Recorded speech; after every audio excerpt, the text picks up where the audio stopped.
Hey everyone, Jack here. Welcome back to the channel. Hope you're doing well.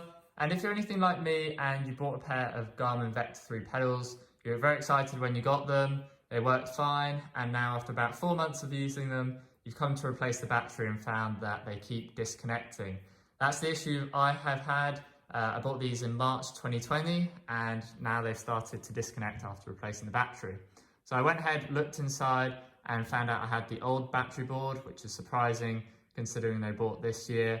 But I got in contact with Garmin and they sent out a free replacement board and cover. So we're gonna walk through how to put this in and see if it actually fixes the problem and show you what the old board looks like. So if you have that issue, get in contact with Garmin, see if you can get a free replacement unit. Otherwise, this is £26 here in the UK. So all we need is a 4mm Allen key, and we're going to take off the battery cover just like if we were replacing the battery. Unscrew that and take it out, and we'll just tip out the two batteries. So the cover, you can see it's got a little plus, and if we take out the new parts, so we can just compare in case you need to see what is what. So this is the new cover. You can see it's got sort of 4 contacts pointing upwards, so hopefully make better contact with the battery versus a flat little plus symbol on the old version.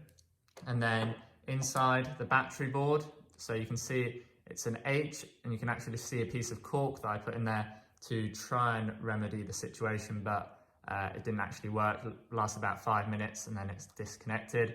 Versus the new one is the same sort of 4 upward pins that should make better contact with the battery. So we'll go ahead and take this board out. So all we need is the screwdriver that they provide. Just take off the little tip there, and then holding the spindle to stop it spinning, you're just going to go ahead, take out the 2 little screws. They're quite delicate and small, so just unscrew them, and then the second one.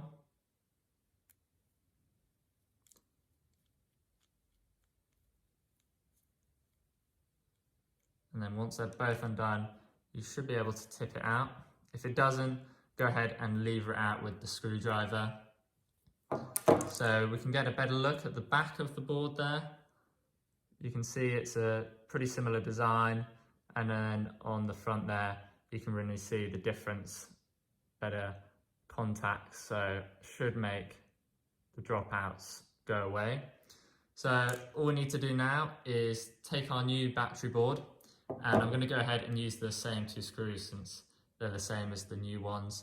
I'm going to go ahead and drop them in first, otherwise it will be very difficult to put them in once I put the board down. So just grab that second one out. Seems to be stuck. There we go. And then drop it back in to there to make sure it's in. There we go. And then we're just going to go ahead and line up the 2 screws with the 2 holes in there. Drop it in. And then you're just going to do the same. Hold the spindle there and then screw these 2 screws back in. You've got to find where they start screwing in, so it will spin around a bit, but once you've found the point, you can start screwing them in. And you just want to do them snugly, not tight or anything, just till they stop turning. And then that's in. So that's that. And then all you need to do is take the 2 batteries. These were brand new, so they should have good charge, and we're just going to drop them in to the new cover.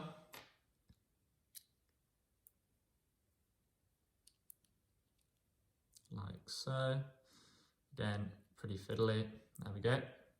And then we're just going to put them back inside, like so. Screw it on.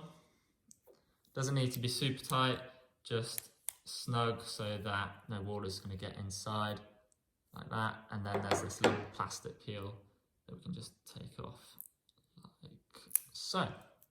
So that's it installed. We'll go ahead and put the pedal back on the bike and see how it is, see if it gets any disconnects, and hopefully we should be all good to go.